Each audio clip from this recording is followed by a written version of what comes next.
I don't really travel that much anymore since COVID. COVID freaked me out. Yeah, how did you do with that? Because first of all, I didn't. Everybody, well, you're here, you've survived.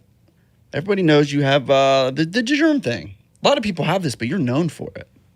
People know. Well, I'm not the brand ambassador for the germ thing. I'm gonna go do but something with Howie. No, I'm not. I have like mental health issues. I have anxiety and OCD and depression. So COVID sent me into another.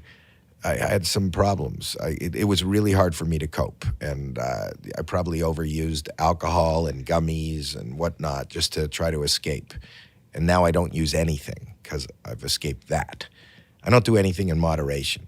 But it was really hard and really depressing and really, it was debilitating. I had a really rough time. No joking or anything. It was really, really rough. And I'm still on that side of coming out of it. I don't know that I've recovered. You know, when you have these problems, there was some safety or some comfort in for, you know, I haven't shaken anybody's hand for 15 years, or being in a room and getting really nervous about possible germs or whatever, and having everybody around going, don't worry, nobody's sick, don't worry about that. But in a worldwide pandemic, there weren't a lot of people going, don't worry. You know, everywhere I'm going, people are masked and scared and sick and didn't know. Or you watch the news and it scares the hell out of you. So I was living in this nightmare that, you know, I wasn't waking up and there was nobody around going, don't worry about it.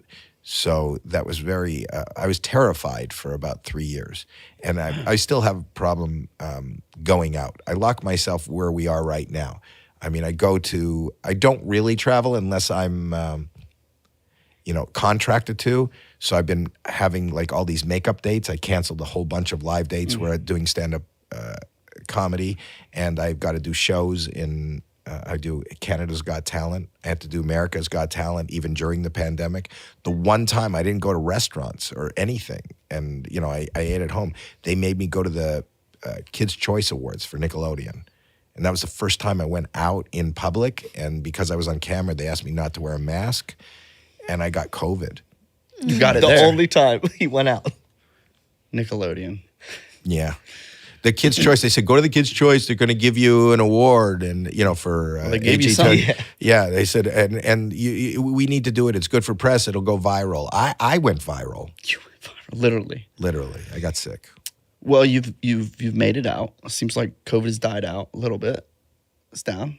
Yeah, but that was pretty debilitating. Is there some ease knowing that everybody's reacting more similar to how you live during COVID? No, it's the opposite. You know, as far as somebody, you know, I'm mentally medicated, and I talk to a therapist. So it's very hard for me the best form of me getting through each and every day and whatever I do is distraction. So the fact that I can't distract myself, because wherever I go, like even if I just go now outside, just seeing another person or one person wearing a mask, or just seeing that on TV, or just seeing one person in an audience wearing a mask is a trigger that there's something out there. Whereas, so life doesn't seem normal anymore, or the new normal is a hard normal. Yeah, I think a lot of people don't understand the severity. Like if I ever said, hey, I'm going to be out in LA, I'm going to do some stuff with Howie, is he really, like, he won't shake your hands? And they think it's a joke. But this is real life. Well, like, you really struggle with this for real. I make a joke of it because that's the way it's easier to cope. Yeah. But, you know, if I wasn't laughing, I'd probably be crying. And you know, I don't know if anybody is aware of, you know, OCD, but Howard Hughes had OCD, the famous Howard Hughes. They made the movie, remember, with Leonardo DiCaprio. And if you remember, he left at the end of his life. And he was probably one of the most productive people. I think he invented the bra and airplanes.